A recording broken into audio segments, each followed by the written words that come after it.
want to introduce Sahar Joakim. Sahar got her PhD in St. Louis, at St. Louis University when I was there, and now she teaches at St. Louis Community College, where she recently won the award for faculty excellence in teaching, and now she's up for that same award for Missouri-wide. And when she was at St. Louis, she beat out the entire St. Louis University regular faculty for a teaching award there. And you're about to see why. How humiliating for you. I know. Yeah, because I almost got it. I think I was the next one in line that was going to get it. So anyway, Liar.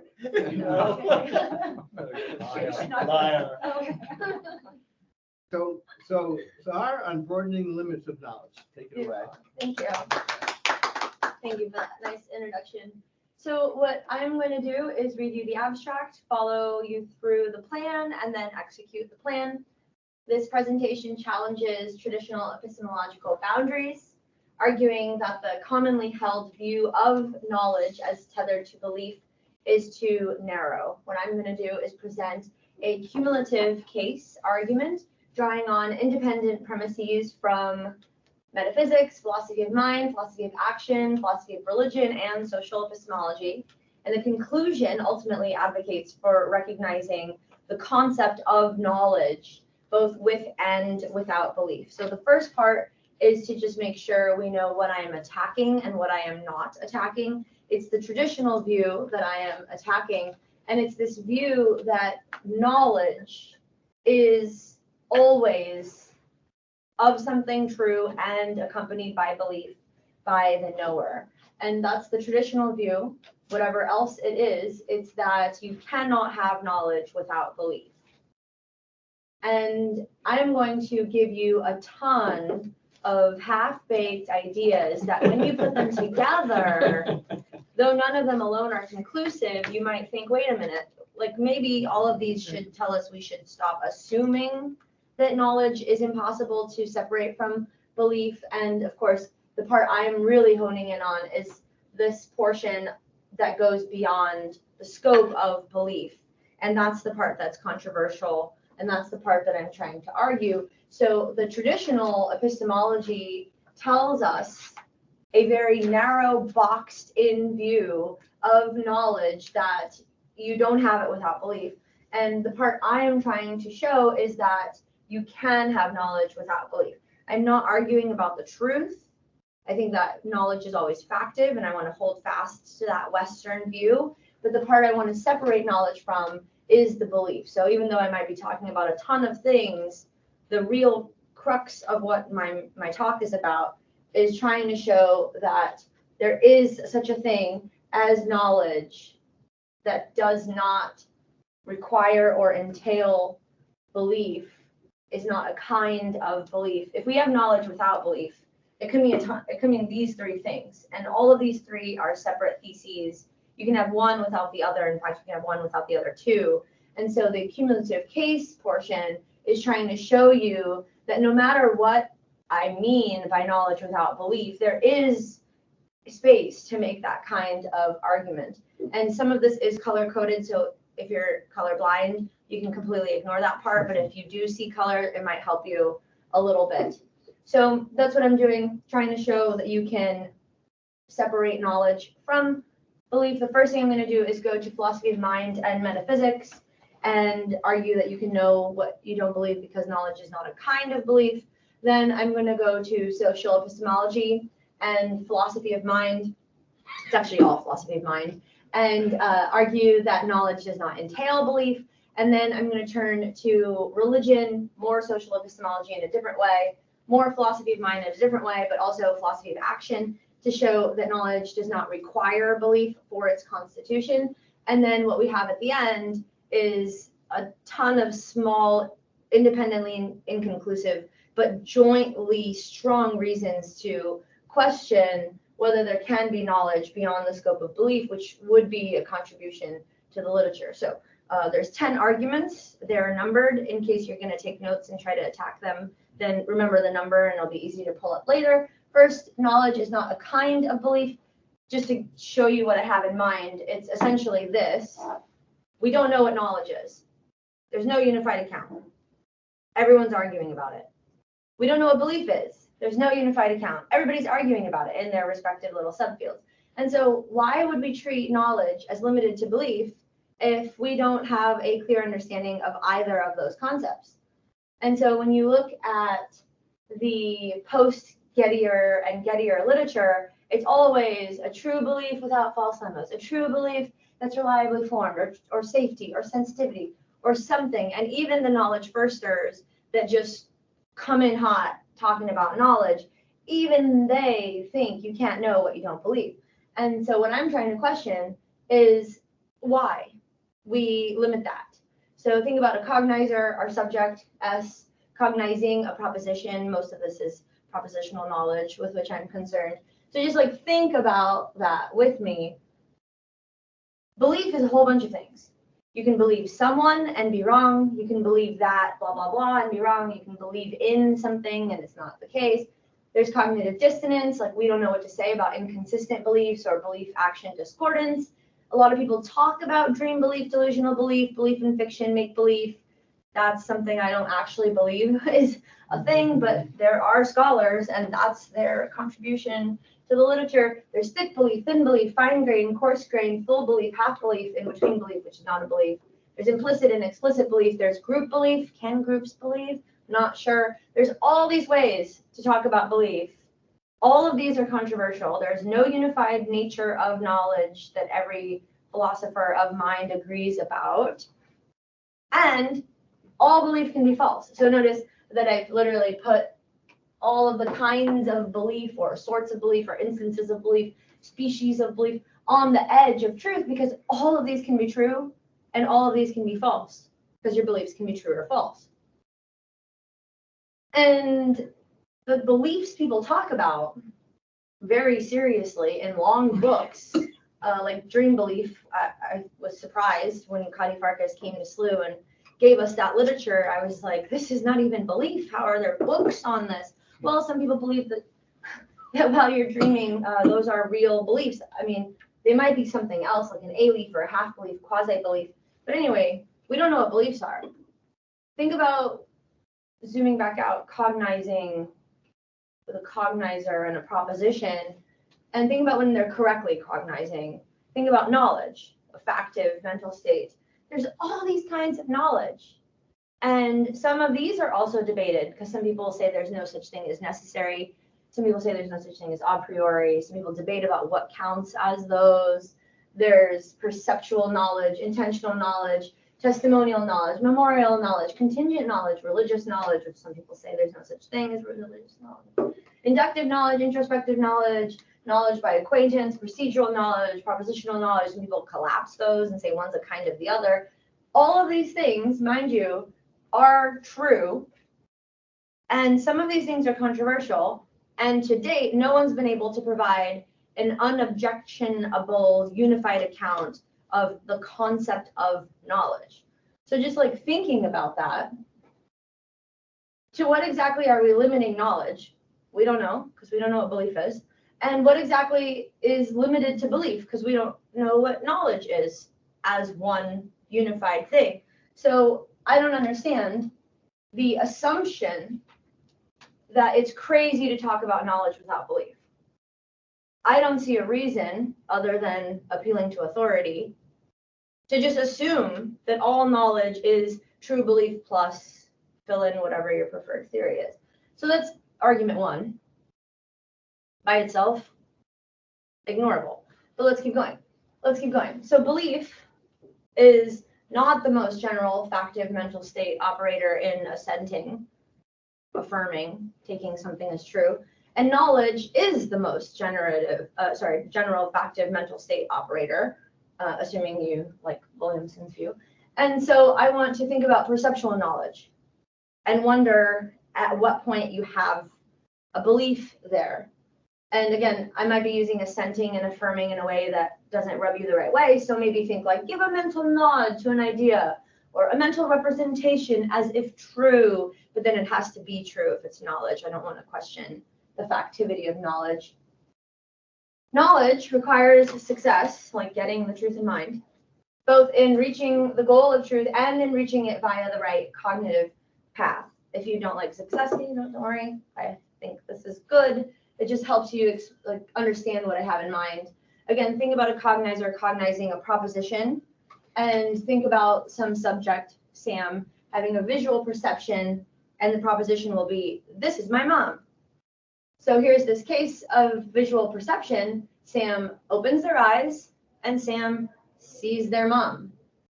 What happens? Well, when you think you see or actually see, there's three things that can happen. You can take it as true, you can take it as false, or you can conclude that you should do neither, suspending judgment.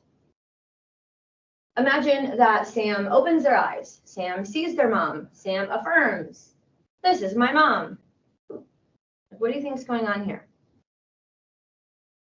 Don't just assume that Sam believes this is my mom. You can take something as true and judge it. Judging is not believing. Having faith is not believing. Assent is not believing. Accepting is not believing. Supposing is not believing. Judging. Belief is not the most general way of taking something as true. So don't just assume it's belief. You have to give me an argument that it is. Belief is one among many different ways for a subject to take something as true. Assume there's no defeaters. Sam is looking out into the audience, opens their eyes. The mom doesn't have a twin. Sam doesn't have something on her glasses. The mom isn't dead and Sam is in some kind of delusional, pathological state. Nothing's going wrong. There's a real person who's really looking at their mom. Also, don't add random premises that aren't necessary here. On the basis that Sam perceives that P, Sam affirms that P, and in a simple case of visual perception, that's knowledge. It's perceptual knowledge, isn't it? Affirming is not believing, so it's unclear how this perceptual knowledge in a case gone right is a kind of belief. And then if you remember, you shouldn't just be adding things. Then I don't see how perceptual knowledge in a good case without defeaters involves belief in any way. I see that you open your eyes and you see the thing in front of you, and unless you want to go Cartesian or skepticism or Pyrrhonian skepticism, like that's knowledge and not a kind of belief. Here's a modified way to put the same kind of sentiment. If belief is not the most general mental state operator in taking something as true, but knowledge is, then when you have simple cases like perceptual knowledge, that's not a kind of belief. Let's keep going. Argument 3. There's no consensus on the concepts of knowledge or belief. And so you can't argue that one's a kind of the other or that they're not a kind of another, because you need a definition, or else what are we even talking about? And there aren't any definitions. And what's worse is that some people argue there are no ways to analyze either knowledge nor belief. And I'm going to assume that they're wrong for the sake of argument so that I can argue there is knowledge without belief. So if I don't assume anything, I can't argue anything. So for the sake of argument, for the rest of these arguments, arguments 3 through 10, for each one, I'm just going to give you what I think we should call knowledge or belief or both, and then I'll make a nice argument. And if you don't like it, just stay tuned for the next one, because we're just going to go possible definition to possible definition. And then when you put them all together, you're thinking, wait a minute, maybe the tradition is the one who needs to prove knowledge is limited to belief. So first, knowledge is a power. Knowledge is power, an ability, a thing you can do. Like if you don't know how to ride a bike, you can't ride a bike because you don't have that capacity. So just think with me that knowledge is a capacity. Don't assume anything else about knowledge. This is all I want you to believe. Think. Shouldn't use the word believe. Shoot. About belief, I want you to think that it is somehow linked with your actions, that it's a tendency, that it's a habit, that it's a disposition. And in the paper version of this talk, I give an argument why I'm choosing that non-standard definition of belief. It's the one postulated by Eric Schwitzgebel, who wrote the SEP on belief, and so he's got to know what he's talking about if they turn to him to author that entry, and he has a dispositional phenomenological view of belief. So just assume that belief is a tendency. You don't have to assume anything else. And then when you put those two concepts together, it's going to serve as my main premises in the following argument. Capacities are not tendencies. If it's possible to have a capacity without the matching corresponding tendency, if knowledge is a capacity, if belief is a tendency, then knowledge is not a kind of belief, because capacities are not kinds of tendencies. And then that would show us that at least in this way, knowledge is not a kind of belief. And for the case, I want to consider Juliet the implicit racist. I think this is a kind of thing that happens. I don't think that this is like the instance of it. You have Juliet. She's a philosophy professor, probably has her PhD. She reads. She has tons of literature that she's engaged with. There's externalist and internalist justifications for her to believe that all races are of equal intelligence. She sincerely says that. She could explain why that. But then you look at the things she does, little microaggressions, little subtle habits of when she's not paying attention, being surprised when the non-white person says something intellectual. Does she know? Does she believe? Well, remember what we called knowledge for argument 3. It's a capacity, and she has the capacity to act on that information. So she knows based on that definition. But does she believe? If it's a tendency and she doesn't have a tendency to actually act in conformity with the proposition, then she doesn't have the belief. So to me, Eric Schwitzgebel's case, and in fact all of his cases, and when we look at like Lackey's cases of selfless assertion, these people are qualifying as knowers, but they're not qualifying as believers. And there's a ton of things that you know, that you fail to have the corresponding behavior to prove that you really know, which would demonstrate why we say things like, come on, you should know better than that. This is your 3rd cup of coffee. Or why are you lying? You know that's going to make things worse. Or why are you over-salting your food? You know that that's unhealthy. Or you know that all lives matter. Why are you treating people as if their dignity is unequal to yours? But someone who tends to exhibit these kinds of behaviors does not disqualify as someone who has the ability to act the right way in accordance with the truth that they know. So these kinds of things show us that knowledge is not a kind of belief, that you can fail to have the tendency to avoid oversalting your food. That doesn't mean that you've been disqualified from having the knowledge, the capacity to not oversalt your food. And so those 3 try to show you that there is some kind of knowing without believing insofar as these like metaphysical concepts are concerned. And next, we're going to move to the entailment thesis, which is a lot stronger. And I'll give you arguments 4 and 5, which build on each other, and then we'll switch to another topic and then return to the entailment thesis. So now let's turn to social epistemology, my favorite. Again, I can't argue anything about these things unless we have definitions. So I'm just going to give you one, and then we'll see what happens. Well, what happens is that you can know without belief. The function of the concept of knowledge is social. Not that it always has to be, but in some cases it is. In fact, in this case, it will be. And the function of the concept of belief is not social, but psychological. And then we put those two in this wider argument that someone can satisfy the social conditions associated with knowledge without satisfying the psychological conditions associated with belief. And that would mean that knowledge does not entail belief.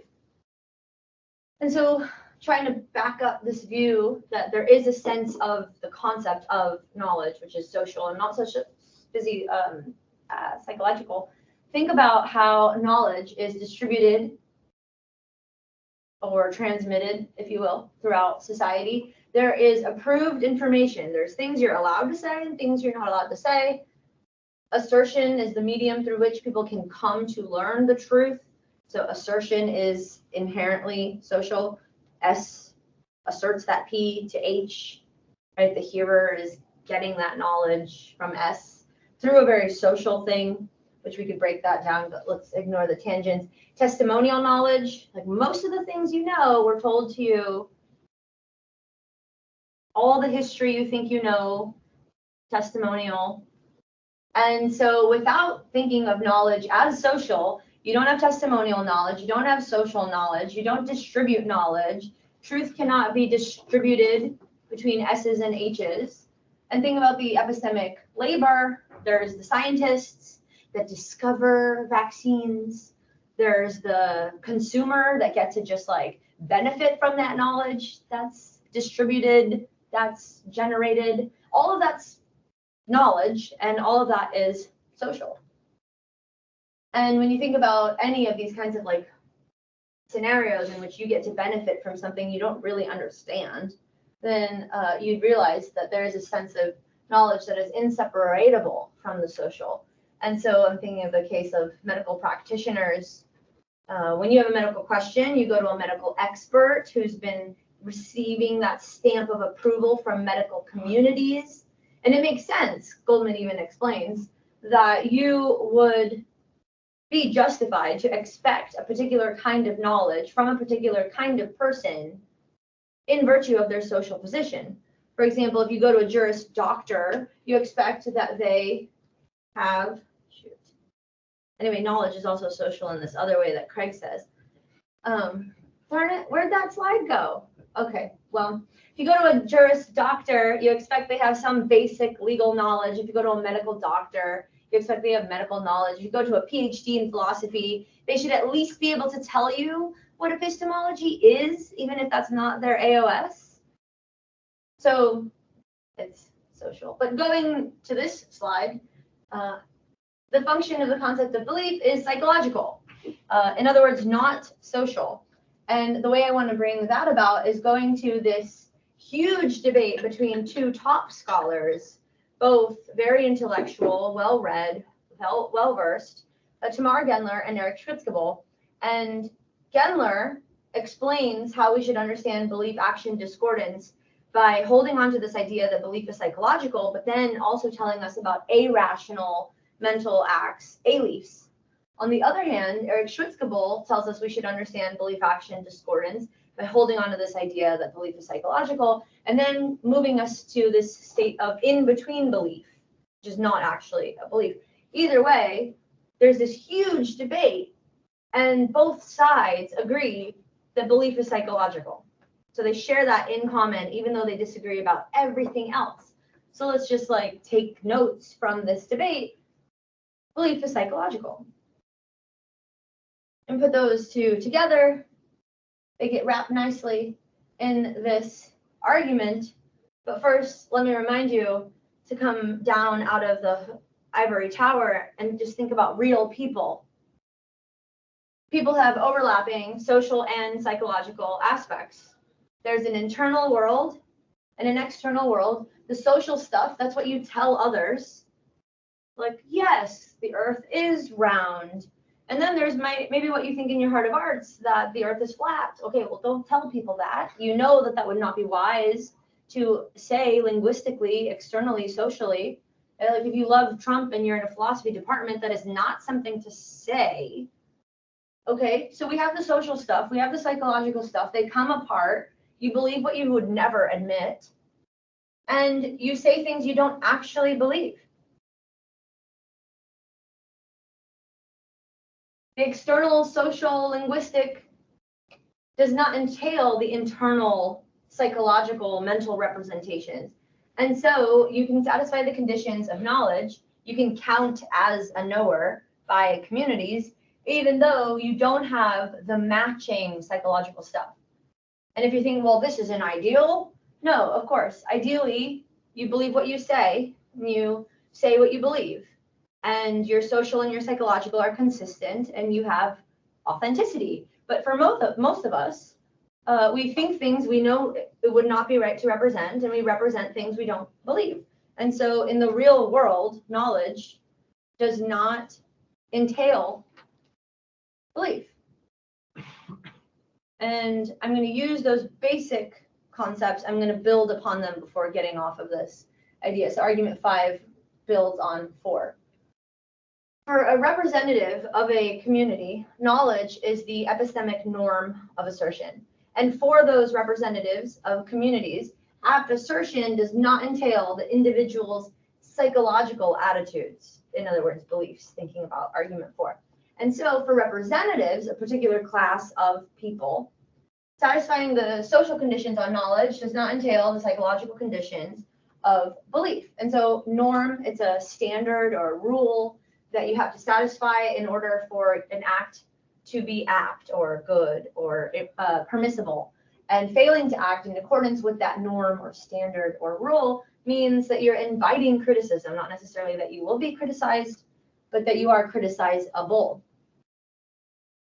And for representatives, I'm saying that the norm of assertion is knowledge. So if you're a medical practitioner, you have a certain standard that might be higher than other people's standards because you're a representative of the medical community. And when you're a representative, speaking as a representative, you should be speaking on behalf of the community and not as an individual. So you might even be in a meeting and telling someone like, I'm not telling you as Sahar, I'm telling you as the department chair of SLU. And those might be different things you want to represent. This is the slide I was thinking about earlier. A legitimate source of expecting epistemic conditions like knowledge is someone's social role in a community. And so Jennifer Lackey's cases of selfless assertion, like Stella, she's a creationist teacher, she's religious, and she believes in God making Adam and Eve. But when she is the teacher at the podium, she ought not talk about God. As a evolution professor, she should say Homo sapiens evolved from Homo erectus. And a doctor who's distraught because at home his daughter was just diagnosed with autism right after she got her vaccines, yet with his lab coat on in his lab office, says Georgetown Hospital, he better say the thing that the medical community is telling him to say.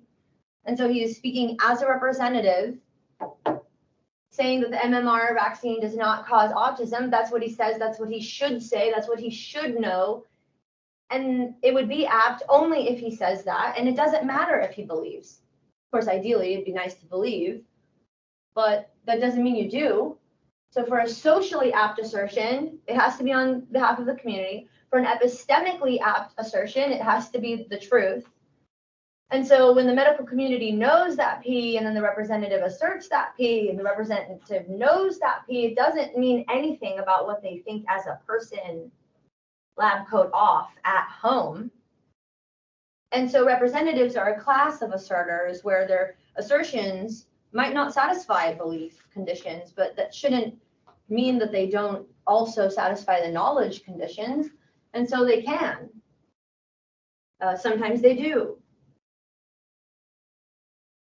And that's argument 4 and 5 sort of combined to make a stronger argument that just because you know doesn't mean you believe. It doesn't entail this internal psychological things. And now we'll move to requiring belief, as in for the Constitution. Again, we're going to start all over, give you new definitions, see where they take us. I'm going to say belief requires understanding. You don't believe something if you don't even know what you're talking about. You don't even understand. You couldn't articulate it. You can't explain it. You can't teach it. I'm going to say belief requires understanding. If someone doesn't understand transubstantiation, then they cannot believe that they are eating the body of Christ at Mass. Or if someone doesn't understand reincarnation, they cannot believe that the soul of their dying mother will join a new body after her death. So this is Christianity, this is Hinduism. What I'm saying here doesn't hinge on religious premises, but I think it helps make the point clearer, and then we'll return to non-religious premises. I don't think that knowing something requires understanding it. In fact, understanding is usually accounted for by saying it's a knowledge of causes. But knowledge, like you can know how to take a picture even though you don't understand how your phone is taking that picture. So you can understand or not transubstantiation, you can still know it. But you might ask, like, well, what generates that knowledge? Good question, we're getting there. Faith. Having faith that P does not require understanding that P. Assume that P is true. If it's true that P, then Paul can know that P in virtue of his faith that P. And if Paul has faith that the wine transforms into blood, and assume that wine transforms into blood, then Paul either knows or can know. But going upwards, believing requires understanding. So if you don't understand, you can't believe. And if someone doesn't understand, that means they don't believe, but they can have faith. You don't have to understand. Faith is to take something as true without any evidence or despite the evidence. So maybe religious knowledge is knowledge generated by faith sometimes. And let's get off of the whole religious thing. What about equals mx squared, mc squared? Can't even say it. Equals mc squared, mass energy.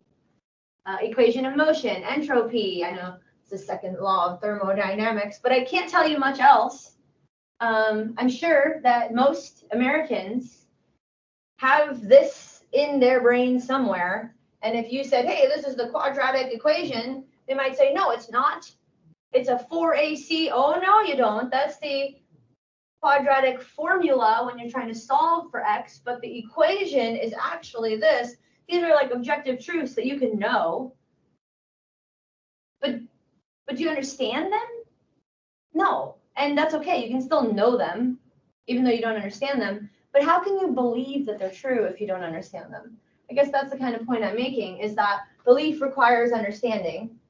And if you don't understand, then you don't know. That you don't believe, but you can still know. So then, if that's all true, if belief requires understanding, if knowledge does not require understanding, then knowledge does not require belief. So there's some religious premises, but if you're not into that, here's some mathematical ones. Argument 7. And now I want to actually assume that God exists to make a stronger point. Lots of people have discussed God knowing but not believing, and also, of course, for every thesis there's an antithesis. So some people argue that these people are wrong, but just assume that God knows things and that his knowledge is not based on requiring this kind of condition in which you observe or come to learn or believe. If God's knowledge does not require belief, as some people say, if we are made in the image of God, then at least some cases of human knowledge would not require belief. That's what it is to mirror, maybe not to match exactly, but some people sometimes should know some things without belief. That's weak on its own, so let me build on that as 5 built on 4, 8 built on 7. Belief is a mental state with a world-to-mind direction of fit. When you're trying to believe the right things, you are trying to fit your mind to the world. So you're trying to get the world into the mind. So here is Sam, our subject. And when there is a proposition, stay with me at the top, the orange, when the truth out there, let the proposition represent the truth out there. When you're trying to get it into your mind, that's belief. Belief, you try to conform the mind to the world. There's an opposite direction of fit with intention, and that's when there's something in you, like from your will, your faculty of desire. You're trying to act on the world to make the world fit the mind. That's a world-to-mind direction of fit. And when you think about how the knowledge of your own mental activity is without belief or observation or inference, knowing what you're doing, knowing what you're thinking, knowing what you're trying to do, all of those things are knowledge that is not constituted by opening your eyes to watch it. Some people talk about having an out-of-body experience, et cetera, et cetera. But for most of us, we know what we're up to from the inside. And there's other people who have talked about these kinds of things.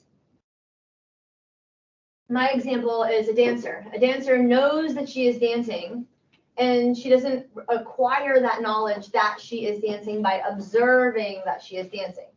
She knows that she is dancing by successfully intending to dance. So the agent's practical activity is a direct basis or ground or generator or cause of that knowledge of what she is doing.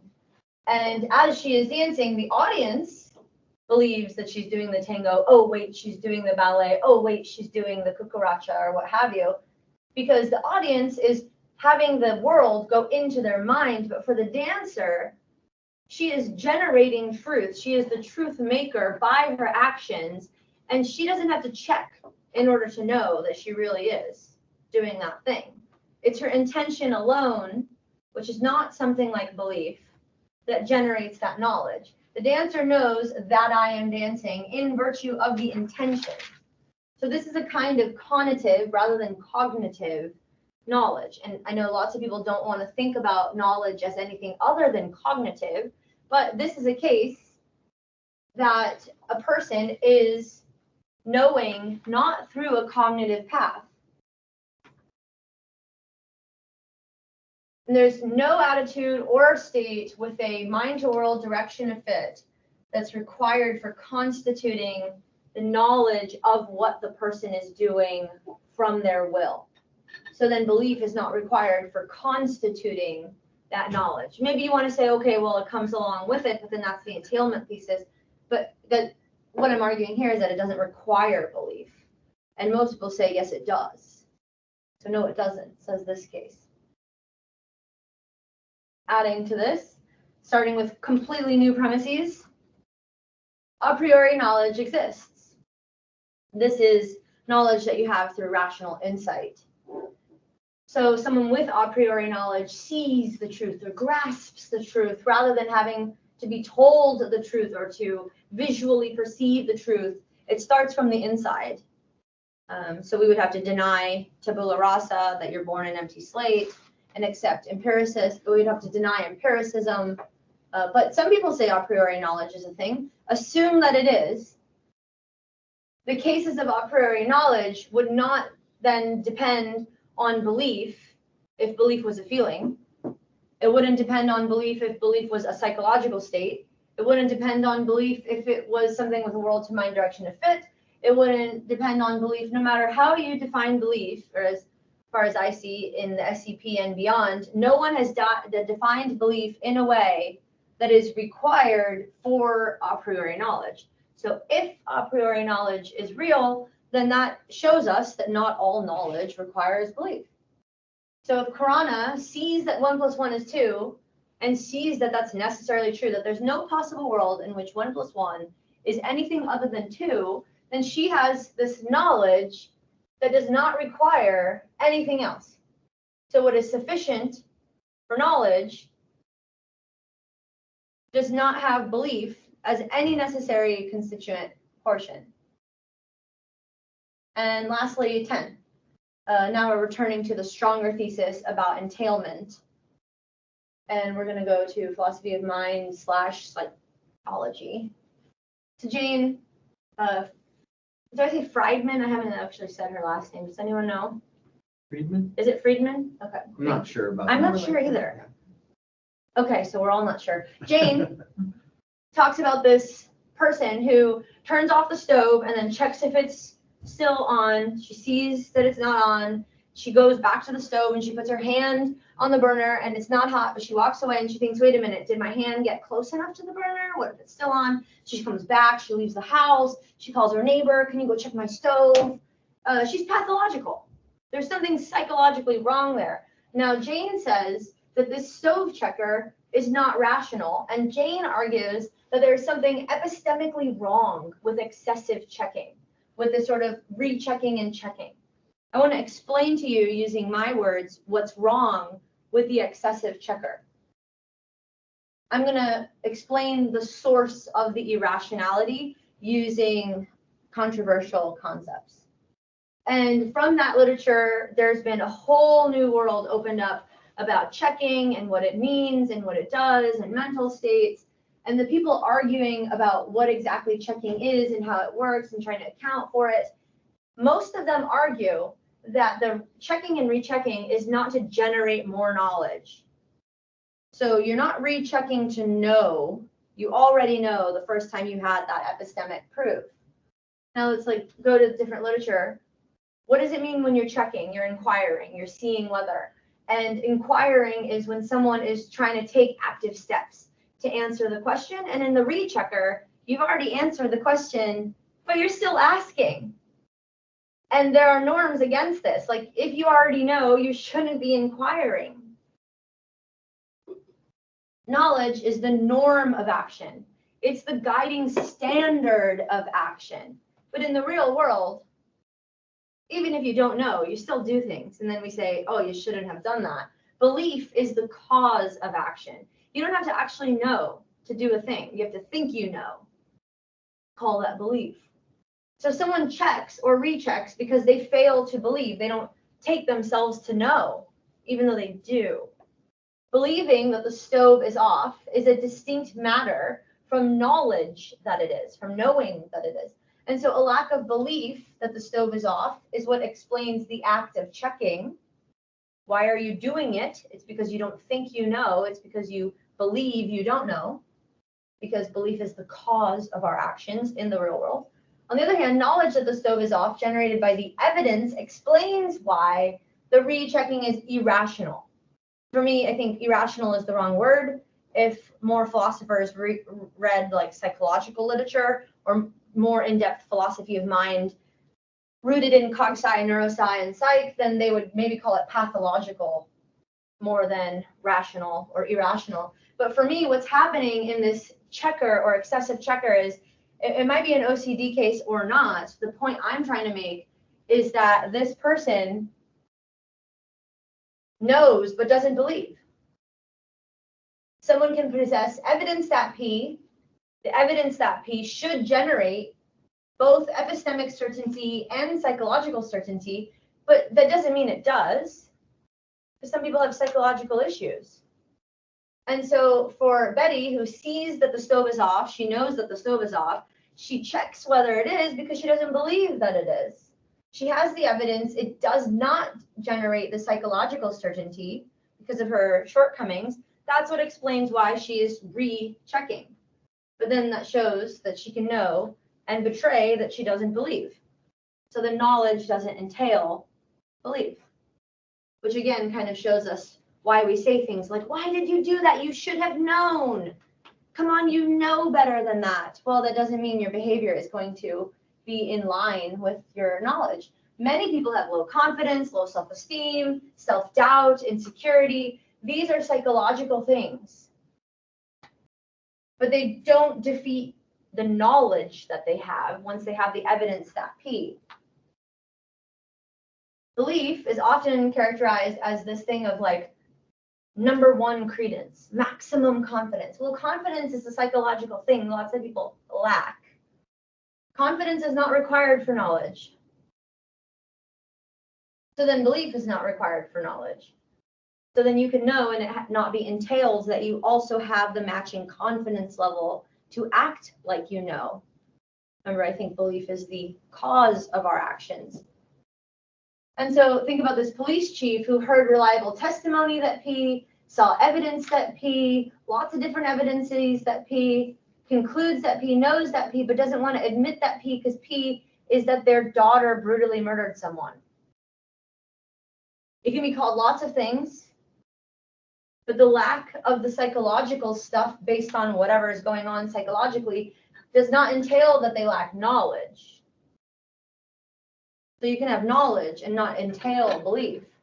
And so that would be argument 10, honing in on this philosophy of mind, putting all 10 arguments together that attack this idea that there's no knowledge without belief. We put them all together and we realize, wait a minute, maybe it's not so crazy to think that we can broaden the limits of knowledge to more fully account for cases of knowledge. Thank you for your time.